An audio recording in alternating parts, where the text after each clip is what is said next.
long distance relationships. Long distance relationships are so tough, but it's so important that you be so much more intentional. It's easy when you're around your partner a lot to still struggle with being intentional.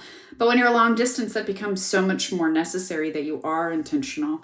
I think it's very helpful when couples are long distance to set up first expectations and desires. So expectations might be for you of like, I would like to communicate this many times per week. I would like communication to look like text messages, emails, Skypes, Zooms.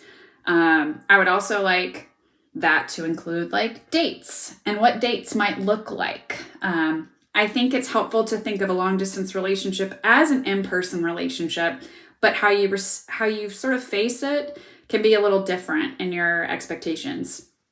You should still have dates even though you're long distance. Absolutely. They just are going to look a little different. My husband travels a lot for work, and we will do dates while he's traveling. And a date might look like we're both watching the same movie while we're on the phone, or we're both eating a meal while we're FaceTiming.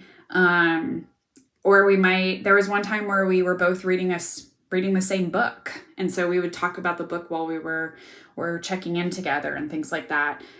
I think that's most important is how are you going to be intentional and creative about it, and also just be open to the fact that it's going to be difficult and it's not going to necessarily be easy and it's not going to feel the same. I talk a lot about how to employ the love languages in a relationship. Now, love languages are not science-backed at all. There's no scientific research to support the idea that love languages are real, because really they're not. What I think is helpful about the love languages is it gives us a framework to tell our partner, these are the things I like, and be able to give that to our partner. And if we say to our partner, oh, I love acts of service, they can easily go online and Google what are acts of service things I can do for my partner.